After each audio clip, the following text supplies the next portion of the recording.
Hola Rafael, ¿cómo estás? ¿Todo bien? ¿Está bien? Sí, te escucho bien. Buenas tardes. Perfecto, gracias. Igual. Bueno, buenas tardes. Yo soy Jaime Senior, miembro de la Junta Directiva de ANGE, y le extendemos un cordial bienvenido a este Instagram Live que estamos teniendo en el día de hoy respecto al derecho contractual ante la realidad del COVID-19.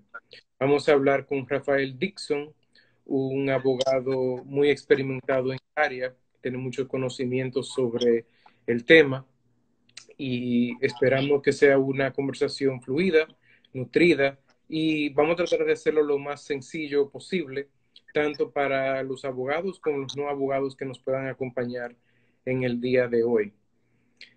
Entonces, Rafael, eh, gracias por tomar el tiempo para estar aquí con nosotros, compartir con nosotros. Quizás podemos empezar dando una breve pincelada sobre el derecho contractual y por qué es importante, cómo es una herramienta de negocios, y luego podemos conversar sobre la fuerza mayor, qué es y cuáles son sus componentes. Sí, gracias Jaime. Antes que nada, pues agradecer la invitación a Ángel por este espacio de compartir mi primera experiencia por Instagram. Yo siempre, se me ve no tengo mucho cabello, pero sigo siendo parte de Ángel, ¿no? Eh, Mira, creo que es muy importante hacer un preámbulo en este conversatorio sobre la importancia de los contratos. O sea, el contrato para los empresarios, para los emprendedores es de suma importancia porque es el documento, es lo que eh, establece cuáles son el acuerdo de voluntades, cuál es la realidad del negocio que las partes han querido realizar y tratan de establecer de manera, por lo general escrita, pero también puede ser verbal, eh, cuáles son las obligaciones, cuáles son las responsabilidades para cada una de las partes. Es decir, lo que una parte se obligue y lo que la otra parte está en la obligación de hacer. Hay varios tipos de obligaciones de dar, obligaciones de hacer en un contrato y obligaciones de sumas de dinero. Cada una de esas tiene una importancia fundamental. Pero en síntesis, el contrato es una herramienta para el negocio y para el empresario. En la medida que nosotros podamos dejar por escrito cuáles son las responsabilidades que cada una de las partes tiene en una determinada transacción, va a disminuir y va a mitigar cualquier riesgo. Por eso también los contratos son fundamentales para tratar de prever, en la medida de lo posible, cuáles son los riesgos que cada una de las partes va a asumir en una determinada relación. Evidentemente, es imposible prever todo lo que puede ocurrir en un contrato porque los costos transaccionales de negociar un contrato serían enormes y muy prohibitivos. Por eso se introduce ahí cláusulas o disposiciones estándares que están en nuestro ordenamiento establecido en el Código Civil, que hacen que algunas de esas disposiciones sean más fácil de utilizar cuando hacemos referencia, por ejemplo, ustedes, todos los que estamos aquí hemos suscrito un contrato de compra y venta, que por lo general son sencillos, porque muchas de esas disposiciones Uh -huh. están dirigidas al Código Civil. Exacto, pues entonces yo creo que sí, o sea que el tema del contrato, lo esencial para saber ahí es que un contrato es una herramienta de distribución de riesgos entre las partes. Y tal como tú dices, no todos los riesgos se pueden prever. Por eso tenemos en el derecho civil lo que es el derecho común, que es un cuerpo de jurisprudencia, de código civil y de otras normas que nos suplen en caso de que el contrato o el documento no incluya todas las disposiciones respecto a la distribución de riesgos entre las partes. Obviamente ahora es muy interesante hablar de distribución de riesgos en un sentido teórico. Eso siempre los abogados nos encanta hablar de eso y se lo decimos a los clientes. Tenemos que prever los riesgos, tenemos que suscribir un contrato, tenemos que hacer tal o cual cosa porque es algo que entendemos que es necesario. Pero, ¿qué pasa? Ahora tenemos la situación, la crisis del COVID-19 que realmente nos hacen enfrentar una realidad y una situación en la cual realmente hay riesgos que se han manifestado, riesgos que se producen en una relación contractual, riesgos que tienen consecuencias económicas. Entonces, la frase o el término que más se utiliza ahora en estos días, se han escrito muchos artículos, se han hecho webinars y se ha hablado mucho de ese tema de fuerza mayor. Entonces, ¿por qué tú no nos hablas un poco de qué es la fuerza mayor y por qué es importante en este contexto? Sí, mira, voy a tratar de ser lo más práctico posible y lo más puntual para fin de que nuestros oyentes y videntes, pues, que no son abogados, puedan entender el concepto de la forma más fácil posible. La fuerza mayor entra, y voy a hacer también uso porque es algo que se ha estado debatiendo y comentando, fuerza mayor y caso fortuito también, Uh eh, entran dentro de lo que son las causales de exoneración o eximiente de responsabilidad civil. Es decir, cuando se dice que hay un hecho de fuerza mayor o de caso fortuito, se establece que la parte o una parte en una obligación, en un contrato, no está, no la puede cumplir, pero sin ningún tipo de responsabilidad. Es decir, que si yo tengo que dar una cosa en un contrato, me obligué a dar algo en un contrato y surge una causa de fuerza mayor, yo no estoy en la obligación de dar la cosa y no tengo ninguna consecuencia adversa, ninguna responsabilidad por no cumplir con lo que yo me comprometí a realizar. Como eso es en sentido general. Ahora, la causa mayor, la fuerza mayor, generalmente está ligada a un hecho completamente externo a las partes. Se dice que son cuestiones de efectos naturales, como pueden ser los ciclones, los terremotos, los huracanes, un rayo, etcétera, etcétera. Mientras que el caso fortuito se está más orientado a un hecho donde interviene de una u otra forma, no solamente que no es completamente externo, como puede ser, o sea, hay una manipulación humana, por así decirlo, como puede ser la explosión de una máquina, entre otras. Obviamente, esta distinción es más teórica que otra cosa, porque el efecto en términos prácticos es básicamente el mismo, es decir, la exoneración de la responsabilidad y consecuentemente del cumplimiento de la obligación que tiene una parte en un contrato. Esa es, en sentido general, las definiciones de ambas figuras jurídicas, con una particularidad que es común a todas ellas. Es decir, tienen que tener algunas características para que un evento o un hecho se considere una causa de fuerza mayor o caso fortuito. Número uno, tiene que ser imprevisible. Tiene que ser ya el hecho externo es una característica, hecho externo a las partes del contrato, número uno. Número dos, imprevisible y que sea irresistible el evento para que se pueda categorizar como una de esas figuras jurídicas. El ordenamiento jurídico, esta no es una disposición de orden público, es decir, es una disposición que las partes en un contrato pueden darle las características que quieran en la redacción del contrato a un hecho particular y categorizarlo como fuerza mayor. Y si ese es el caso, lo primero que hay que hacer, y dicho sea de paso también, aclaro en este conversatorio y para cualquier pregunta que pueda surgir más adelante, es que lo primero que hay que hacer es revisar su contrato, leerlo y ver qué dice. Porque si dice algo el contrato, pues vamos a guiarnos de ese contrato. Es decir, si usted definió que dentro de la fuerza mayor están las enfermedades contagiosas o está la pandemia, pues evidentemente que el COVID-19 en este caso es un hecho, es una circunstancia de fuerza mayor. Si usted no lo definió, que es lo que muchas veces ocurre o lo que está ocurriendo en la actualidad, entonces nos vamos a ir a esas disposiciones que Jaime y yo le comentamos anteriormente del derecho común, que es las disposiciones de fuerza mayor que, dicho sea de paso, en nuestro ordenamiento jurídico nuestro Código Civil, que es lo que aplica en este caso, y bueno, la ley de compra y contrataciones en materia de contratación pública, en materia ordinaria, en el derecho comercial, en el derecho civil, no hay una definición expresa de fuerza mayor. Simplemente hay algunos artículos del Código Civil que hacen referencia a ellas con algunas características, y ha sido la doctrina y la jurisprudencia quien ha ido definiendo el concepto o conceptualizando la fuerza mayor y el caso fortuito.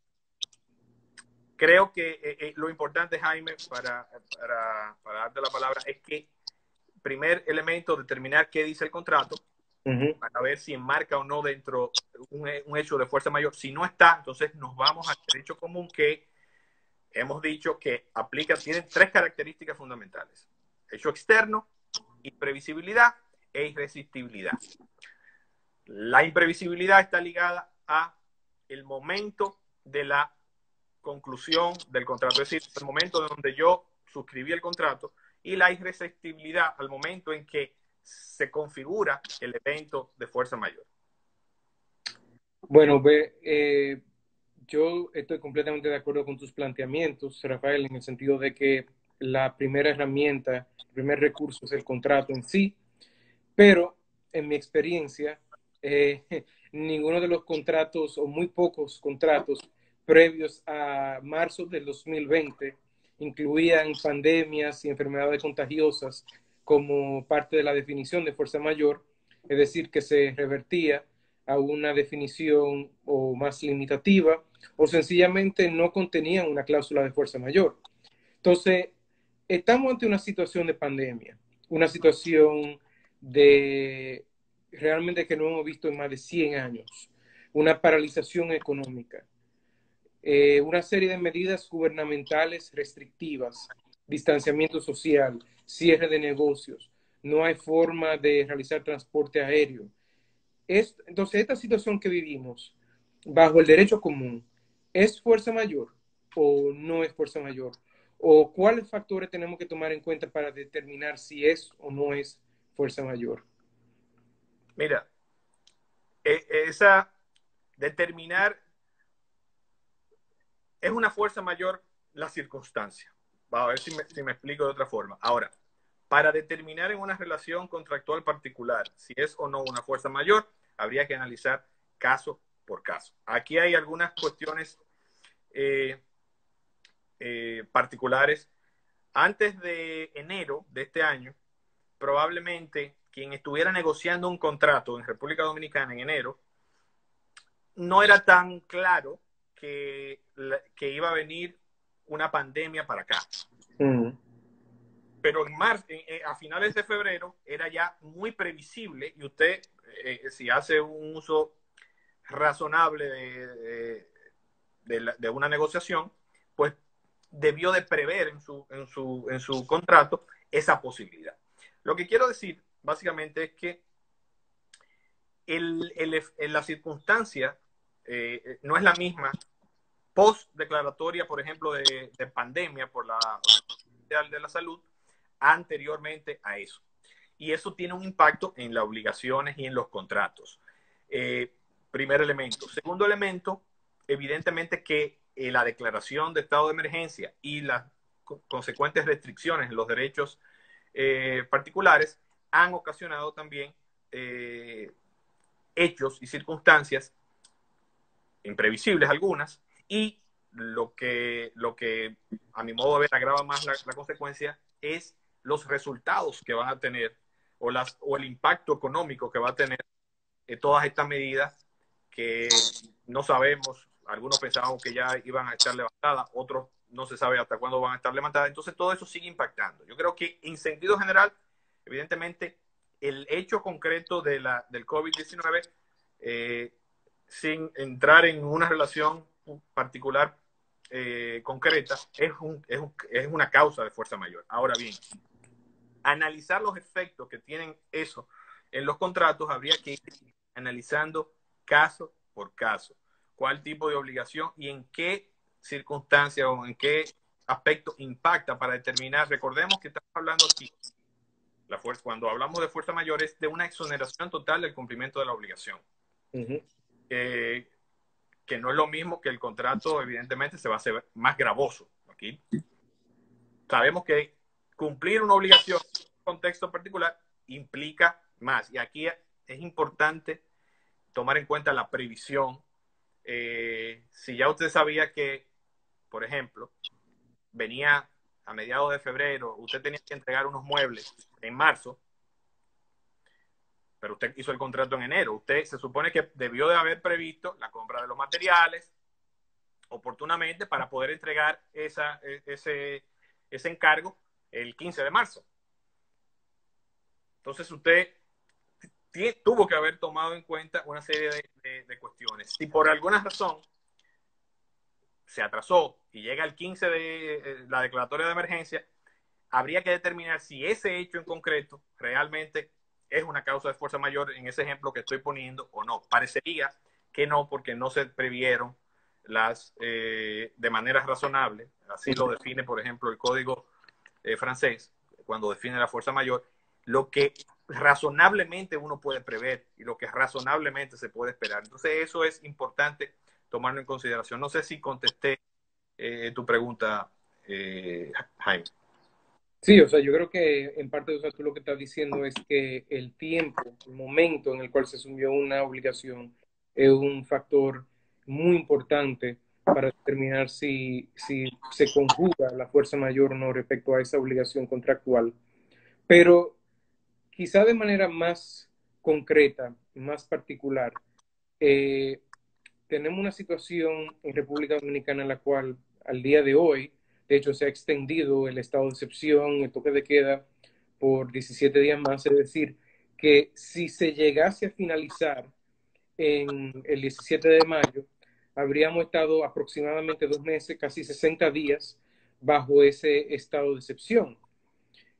Durante ese tiempo ha habido muchos cierres de negocio, dificultades económicas, dificultad de cumplimiento, y surgen preguntas concretas y precisas sobre qué ocurre, por ejemplo, en un caso de un préstamo bancario, de un préstamo o de una obligación de pagar dinero.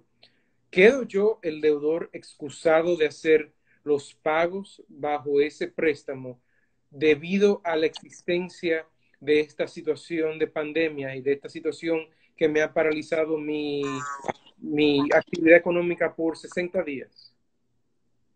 Sí, mira, muy buena pregunta y muy buena aclaración, porque muchas eh, de las inquietudes de las personas es, mira, esto me ha afectado desde el punto de vista económico, Correcto, cómo voy a cumplir mis obligaciones correcto. económicas, dinerarias? Y el ejemplo del préstamo es interesante. Voy a hacer muy brevemente una aclaración conceptual jurídica. En términos, es una discusión, los códigos civiles establecen y dicen que la causa fortuita o la fuerza mayor no constituyen una exoneración para las obligaciones de dinero, salvo excepcionalidades. Por ejemplo, yo estaba obligado a hacer un pago y el banco o el sistema de wire transfer en esos momentos se inhabilitó y por eso yo incumplí mi obligación. Bueno, hay jurisprudencia en Francia donde admiten en esos casos una exoneración por una causa o un caso de fuerza mayor o causa fortuita. Ahora bien, fuera de esos elementos que son muy restrictivos y que habría que verlo y analizarlo de manera casuística, las obligaciones de dinero no se encuentran en principio afectadas por eso, porque yo asumí una obligación de un préstamo con anterioridad, X monto, y yo me comprometí a pagarlo a 20 años. O sea, la obligación persiste y salvo que el evento tenga una incidencia, por ejemplo, cerraron todas las instituciones de intermediación financiera y no hay forma de realizar el pago. Bueno, en ese caso habría que analizarlo. Fuera de eso, lo que ha ocurrido es que, y aquí viene un concepto importante que debemos de tomarlo en cuenta todos los empresarios y todos los comerciantes, es la solidaridad contractual. O sea, estamos viviendo una circunstancia particular y por eso ustedes han visto todas las facilidades, la mayoría o por no decir todas, creo que todas las entidades de intermediación financiera, haciendo referencia de los préstamos, han adoptado medidas para salvaguardar y mitigar este impacto económico que todos estamos viviendo.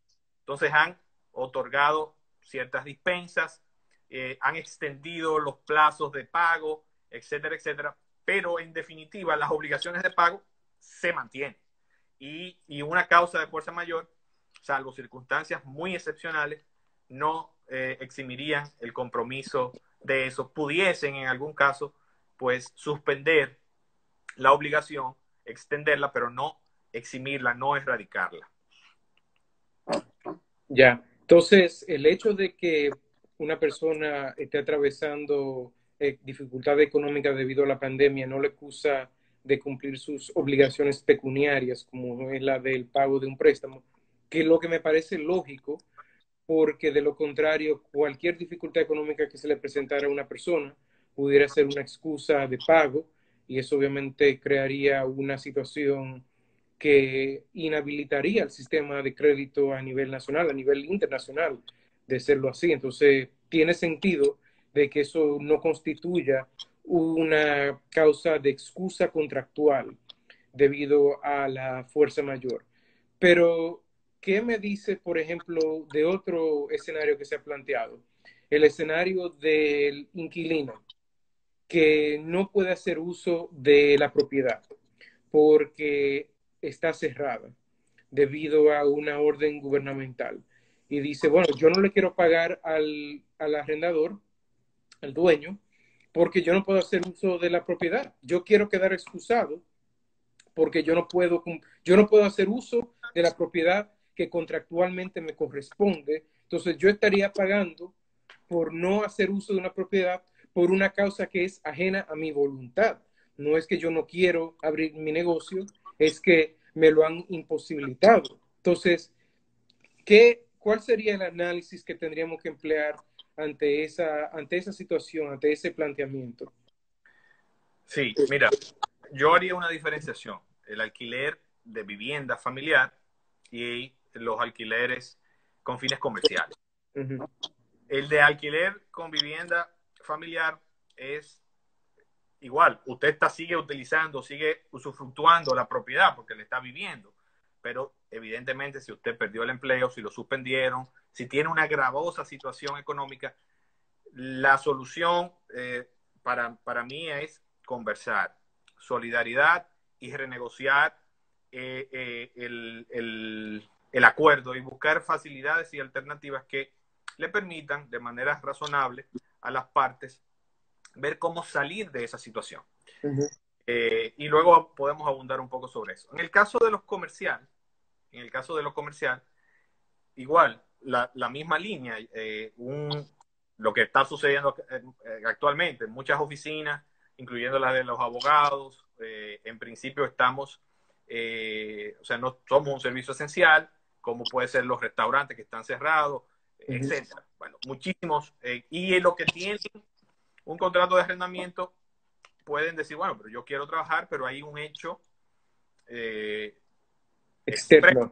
en este caso hay un decreto, que es lo que se denomina también como un acto o hecho del Estado, la llamada teoría del hecho del príncipe, donde hay una disposición gubernamental que impide, por ejemplo, abrir un espacio. Habría que analizar el tiempo de esa duración. Ahora mismo tenemos 2 meses, por así decirlo, o vamos a cumplir 2 meses. ¿Cómo impacta eso en el negocio? Tiene un impacto. La obligación va a ser más costoso, porque cuando se abra en un restaurante, por ejemplo, no va a ir la misma cantidad de gente que iba antes. O sea, esto hay que verlo desde el punto de vista económico. Ahora, esa persona sigue teniendo en su poder la propiedad, aunque no la pueda explotar.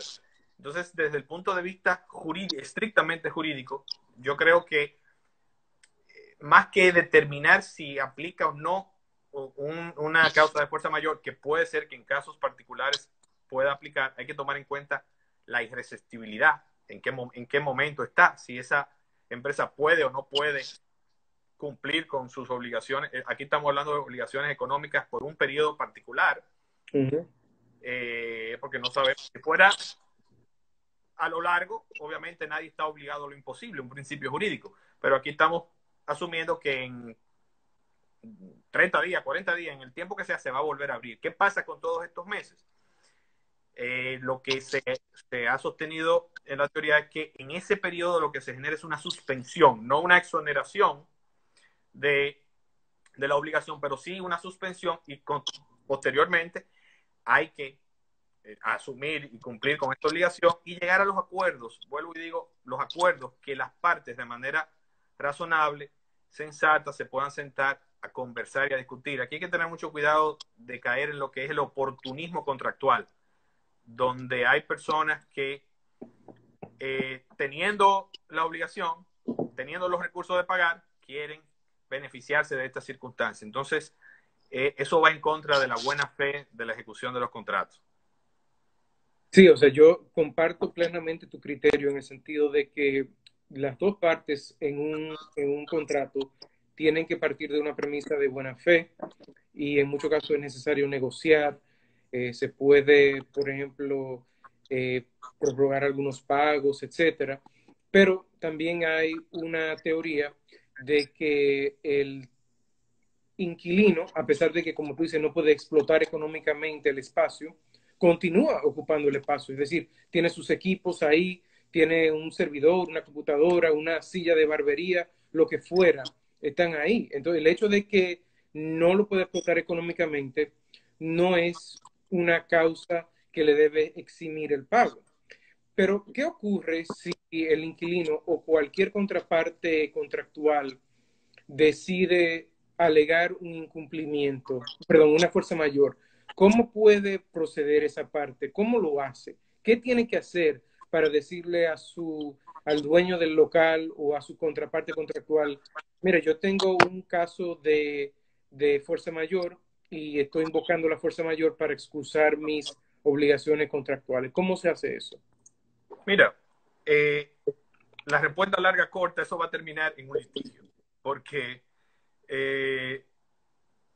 si la otra parte no acepta esa notificación o ese deseo de que no puede cumplir su obligación por esta causa de fuerza mayor, la otra la va a disputar y un ente imparcial, sea un árbitro, si hay una cláusula arbitral, o los tribunales ordinarios van a tener que analizar el caso concreto para determinar si en ese caso puntual hubo o no una causa de fuerza mayor.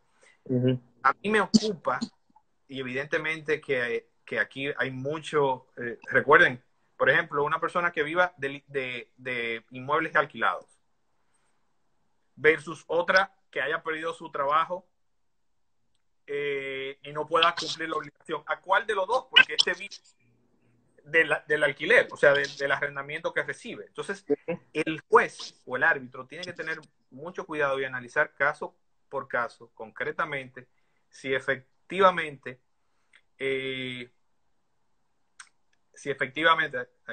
hay una pregunta que me imagino que luego la vamos a ver, si efectivamente hay elementos, es decir, la imprevisibilidad, la irresistibilidad, que impidan que realmente cumpla con esa obligación y que consecuentemente se encuentre exento de la misma.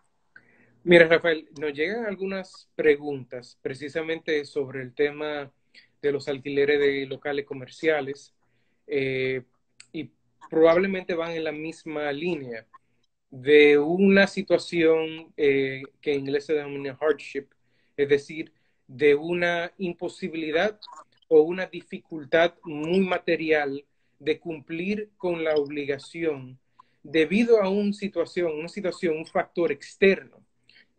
Sin lugar a duda, o sea, no creo que nadie pueda disputar que la situación del COVID y las medidas adoptadas por el gobierno, que como tú bien señalas, son dos elementos independientes y distintos, porque una cosa es la situación, la pandemia del COVID, y otras son las medidas adoptadas por el gobierno como respuesta a la misma.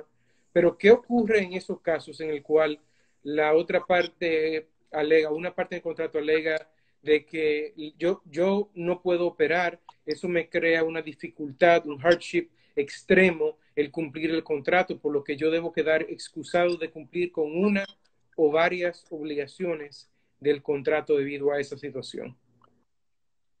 Mira, igual, caso por caso, si hay una imposibilidad material de cumplir la obligación, pues la solución probablemente jurídica y más técnica sea la resolución del contrato sin responsabilidad para para la parte que lo alega. Pero eso hay que probarlo. Usted tiene, o sea, el hecho de que sea más gravoso no implica que no se va a hacer. Sabemos que, por ejemplo, los pequeños negocios, los salones de belleza, los restaurantes, o sea, cuando se abra, no van a tener el mismo flujo que tenían. Eso no significa que no puedan subsistir. Eso no significa que no puedan llegar con su arrendador a un acuerdo de reducción, por ejemplo, de la tarifa durante estos meses de pandemia. Durante estos meses de estado de fuerza mayor, mira, si el alquiler eran 100, vamos a acordarlo a 50 y tú me lo pagas en tal forma. Cuando se reactive, entonces, o sea, es negociar. Van a tener que llegar a un acuerdo porque irse a un litigio le va a salir probablemente más costoso y va a ser más complejo todo el proceso. Pero de nuevo, todo va a depender caso por caso y los elementos y las circunstancias de prueba que se puedan determinar. Otra pregunta que llega, de hecho, que en línea con un comentario que tú hiciste es, ¿cómo yo, como contraparte contractual, puedo constatar o validar que mi contraparte que alega fuerza mayor realmente se encuentra impedida de realizar o de cumplir con esa obligación? Porque sencillamente me llega una carta, un correo electrónico, un email diciendo yo no te puedo pagar, yo no te puedo entregar los materiales, yo no puedo cumplir con mi obligación. ¿Y cómo yo puedo validar que eso realmente es cierto y que realmente procede la excusa contractual en esa circunstancia? Mira, principio, nosotros en estas circunstancias no podemos partir de las reglas generales, o sea, de las reglas tradicionales del derecho. O sea, tenemos que irnos a los principios elementales para buscar soluciones de los problemas que van a surgir, que creo que pueden ser muchos. Quien alega un hecho en justicia debe de probarlo. Otra discusión que se ha generado bastante recientemente, que lo he visto y en otros países han tenido una solución legislativa, es el caso, por ejemplo, de los colegios también. Uh-huh. Si hay que seguir pagando o no los colegios. Uh-huh. Muy buen ejemplo. Miren, depende. Si usted y yo seguimos recibiendo nuestro salario total, ¿cuál es el impedimento de yo realizar, por ejemplo, el pago de los servicios eléctricos, de telefonía? El colegio es una particularidad especial, eso sería quizá otro conversatorio, pero es determinar si esa persona sigue recibiendo todos sus recursos y no ha sido afectado, por ejemplo, por una suspensión del contrato de trabajo. En principio, yo te diría que esa persona igual debe de asumir los compromisos que él que tenía particularmente, porque no hay una causalidad, que es otro de los elementos, dicho sea de paso, que no lo comenté anteriormente, de la fuerza mayor. Es decir, tiene que haber alguna relación causa-efecto del evento, del hecho, versus el daño o el incumplimiento que se está generando, porque si no, no habría lugar a la admisión del mismo.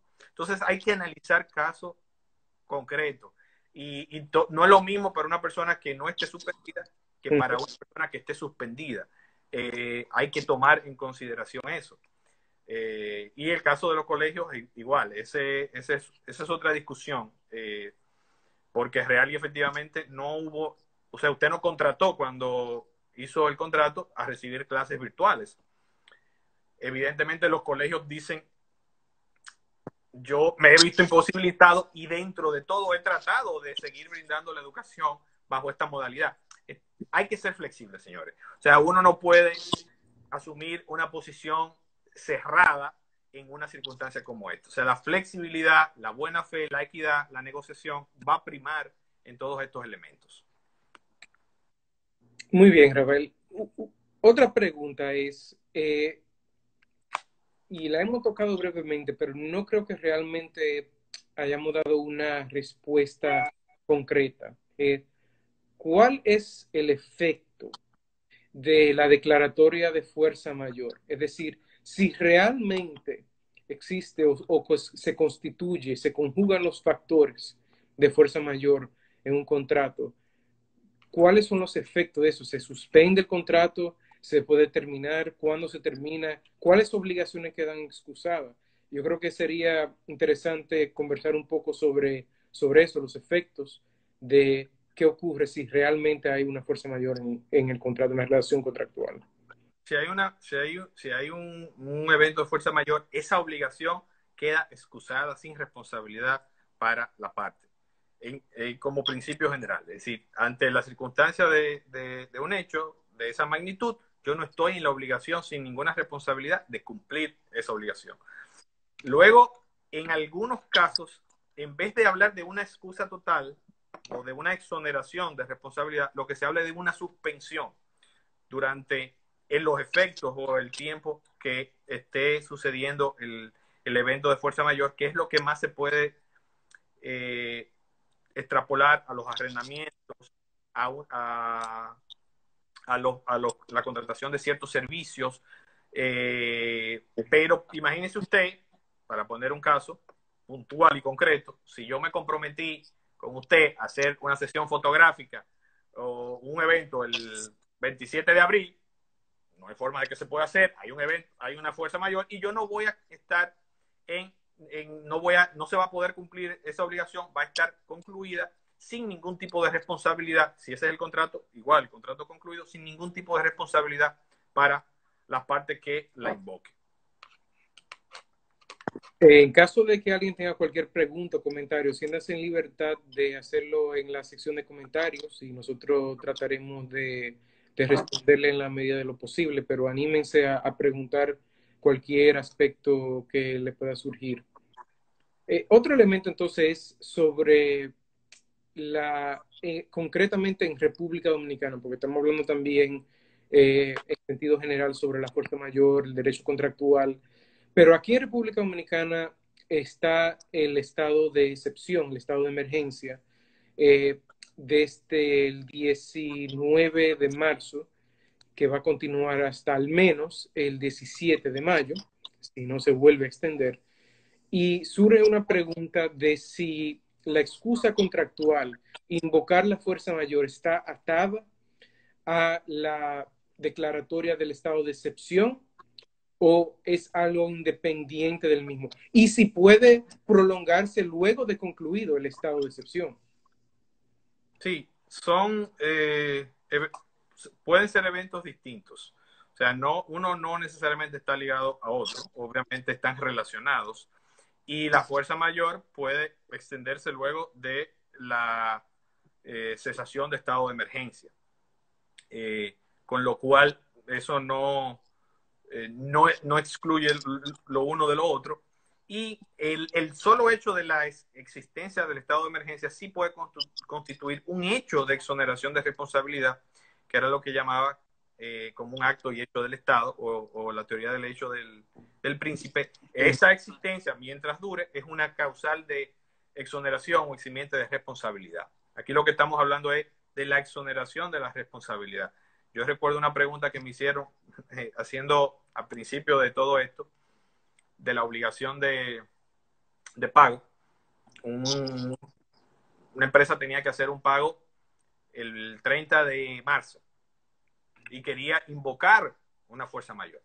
Le digo, a ver, ¿desde cuándo tú firmaste el contrato? 3 años. Eran cada 3, 4, 6 meses, no recuerdo ahora el pago.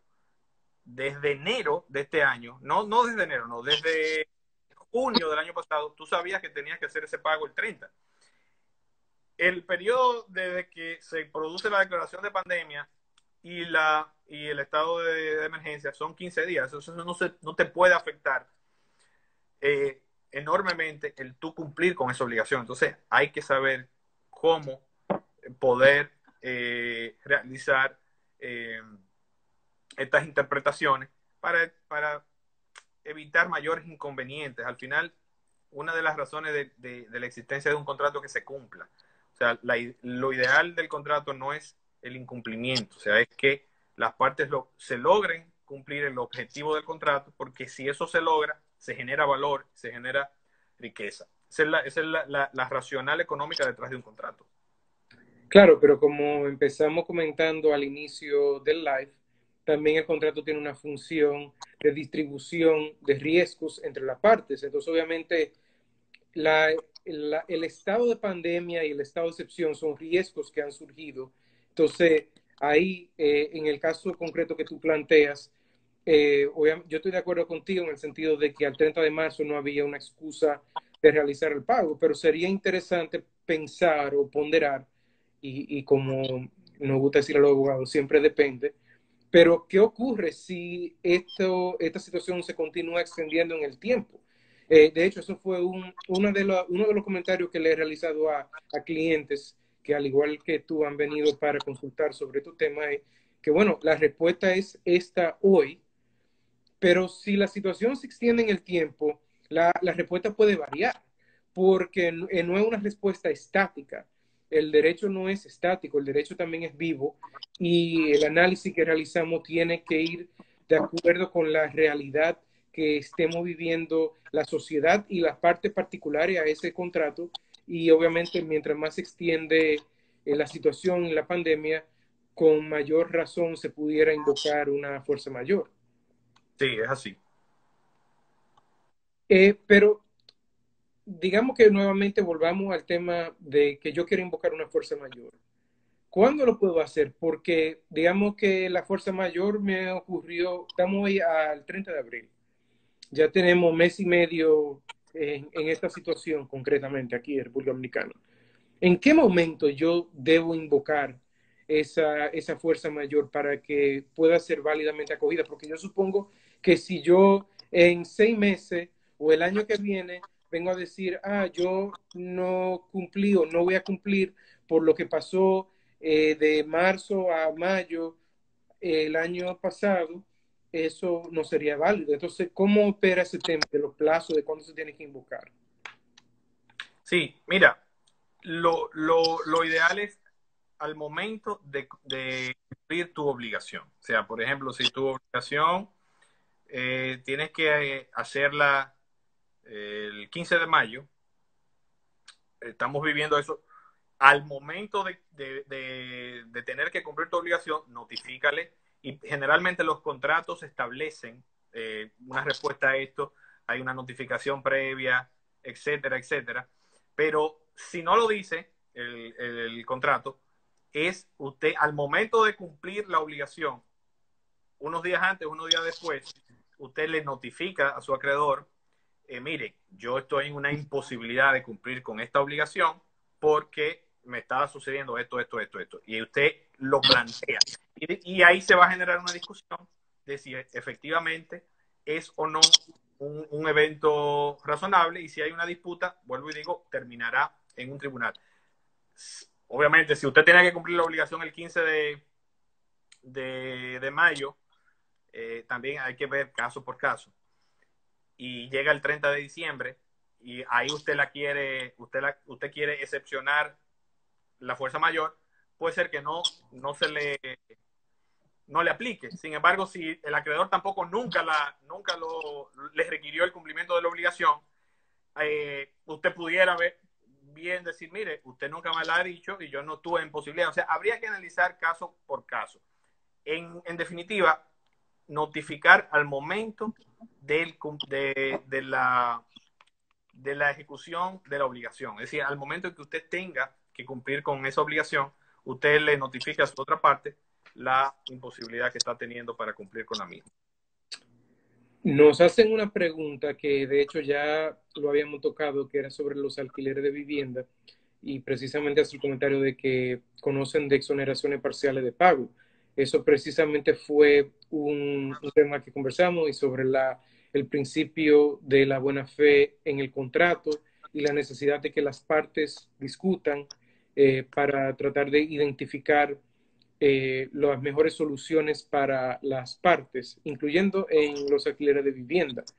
Eh, pero una pregunta, que ya estamos entrando a la parte final de nuestro tiempo, de hecho ya tenemos varias otras preguntas, pero algo que es de particular interés para las MIPIMES es o son los contratos orales. Como sabes, en muchos casos las relaciones de suplidores y de compradores no se ríe por un contrato escrito, es sencillamente una relación, una especie de contrato oral o un contrato de hecho en base a una factura, en base a una relación preexistente, que cada día 10 yo te voy a mandar 50 cajas de tal cosa, o cuando tú la necesitas tú me llamas y yo te la llevo y te llevo un conduce y luego tú me emites una factura el mes siguiente porque así es que no entendemos. Entonces, ¿qué pasa con la fuerza mayor en esos contratos orales, en esas relaciones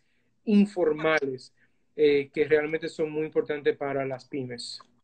Sí, en sentido general aplica todo lo que hemos comentado aquí, con la única particularidad o dificultad de que el elemento probatorio es más complejo. Por eso es que después de de cierto nivel, de ciertas obligaciones en dinero, pues la recomendación evidentemente es siempre suscribir un contrato eh, escrito o por lo menos dejar documentado cuáles son los compromisos que tienen las partes para que ante cualquier circunstancia pues se tengan en claro las responsabilidades. Ante un contrato oral, algo tan sencillo, a veces a uno se le olvida, pero cuando yo voy y compro, ya no lo puedo hacer, pero cuando yo iba y me tomaba un café, yo estoy haciendo un contrato.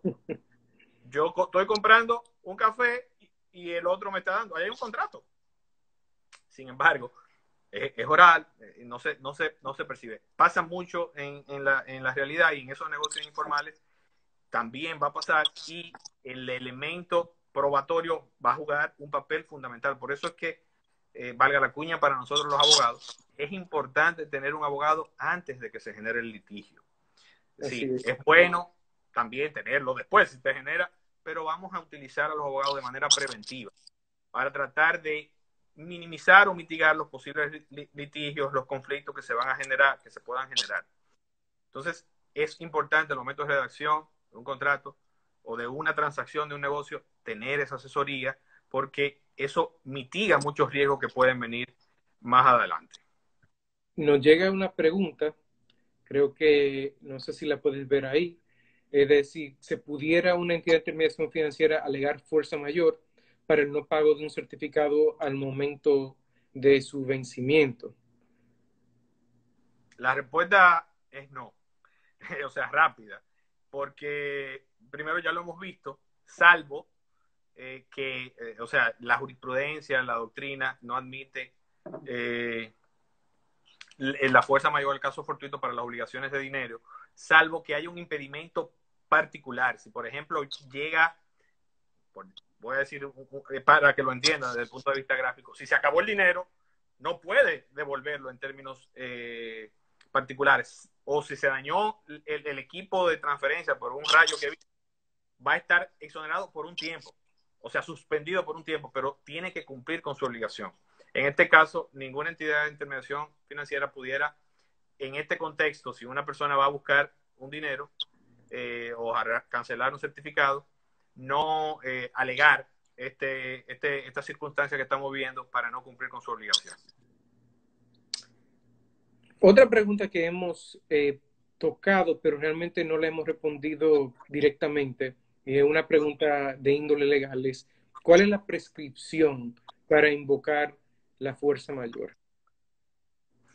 Eh, el, el, Recuerden que la regulación aquí es una causal de eximiente de responsabilidad, con lo cual al momento de que ocurra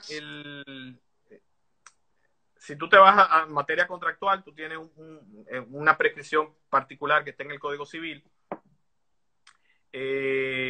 pero cuando yo quiero alegar el evento, no hay una regulación que diga hay un plazo X de manera expresa. Lo que sí, si no hay, tú pudieras alegar que te aplicarían las prescripciones que establece el Código Civil ante ejercicio de responsabilidad, que sería, por ejemplo, en materia extracontractual 6 meses, en materia contractual 1 año. Ahora bien, por eso decía anteriormente que hay que,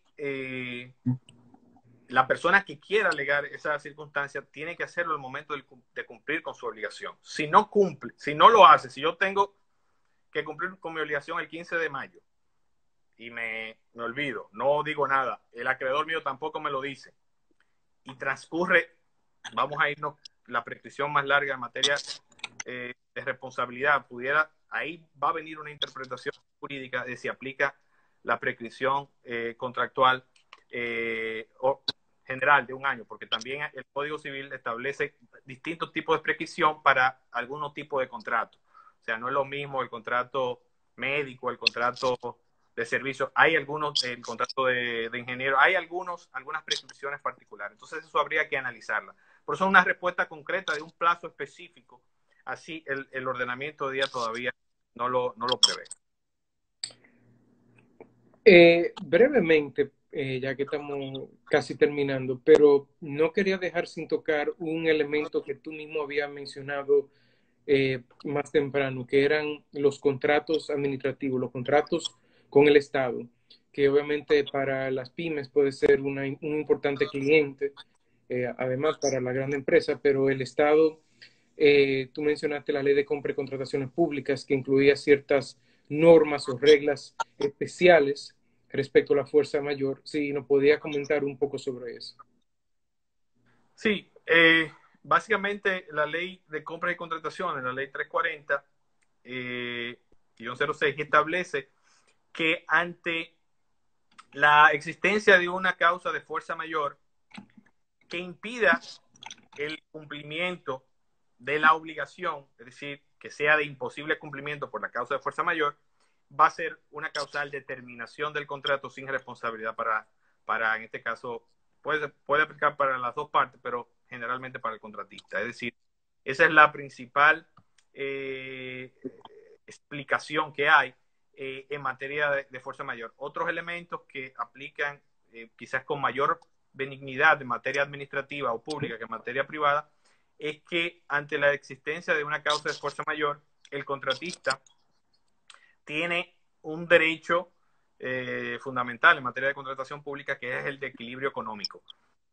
Con lo cual, si cualquier elemento adverso que no implique una imposibilidad en ejecución de su obligación, sino que lo haga más onerosa, más costosa, para el que esté construyendo, por decir, alguna escuela, tiene derecho a solicitar a la administración pública la compensación económica por el equilibrio que ha significado la pandemia. Eso no ocurre tan expresamente así en materia privada, también aplica por los principios de buena fe, de equidad, pero no aplica, por ejemplo, como en otros países, la teoría de la imprevisión, la teoría de la renegociación o la obligación de renegociación, y lo que se impone en esta época, en esos casos, será la renegociación. En materia administrativa, por lo menos, sí tienen eso cubierto porque tienen el derecho a solicitar los ajustes correspondientes por esos eventos.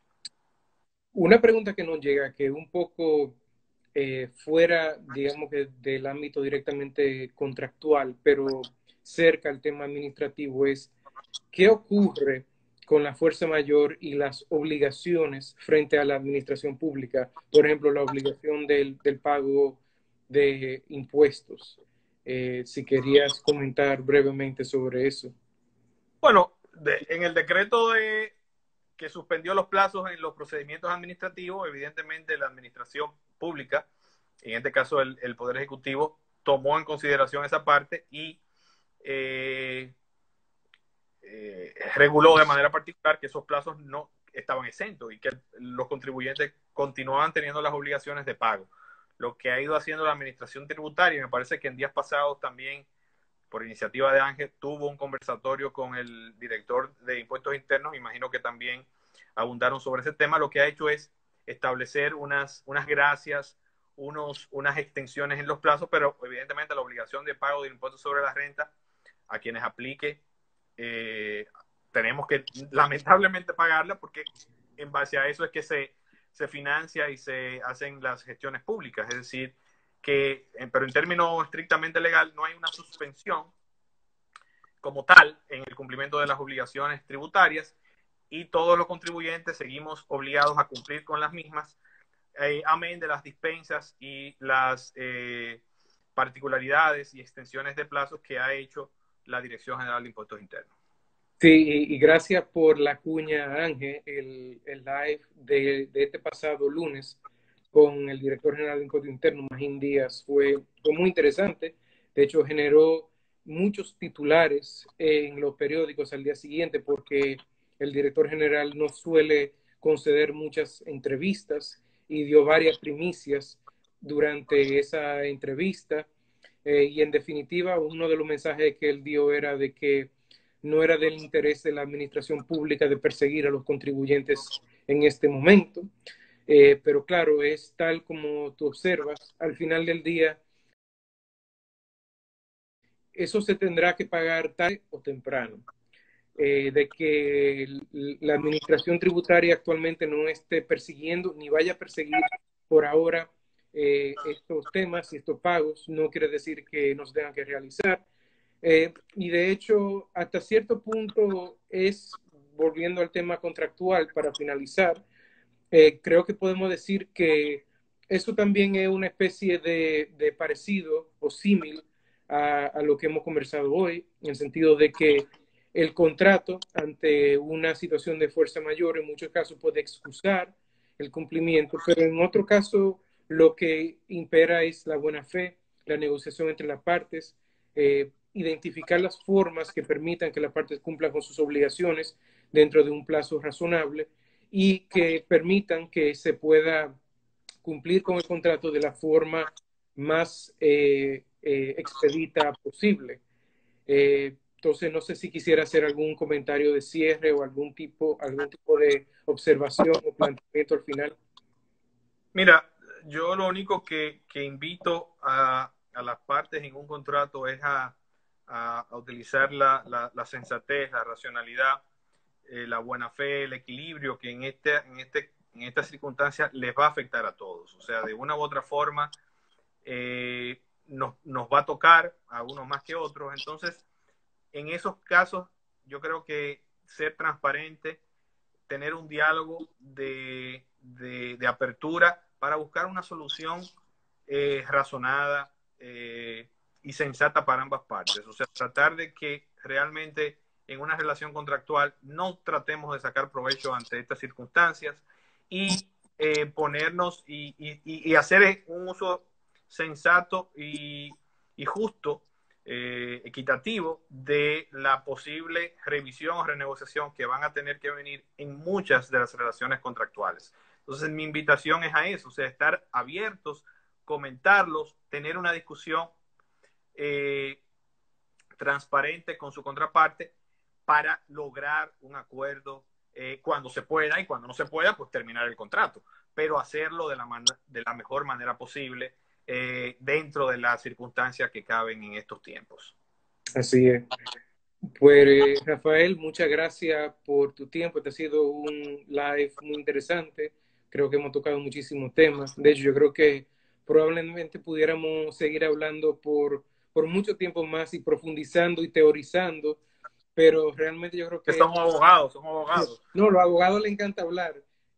Pero lo importante es que yo creo que pudimos tocar varios temas de una manera práctica y esperemos que haya sido de utilidad para el público. Le invitamos a que mañana el Instagram Live de Ángel será con Oscar Calderón de Varna sobre marketing para pymes, algo también muy importante en esta situación. Tenemos que eventualmente pensar en el futuro después del COVID y será muy importante para todos. Así que nada, Rafael, nos despedimos y nuevamente te agradezco tu tiempo y que hayas compartido con nosotros. Gracias, Ángel. Un abrazo a todos. Adiós.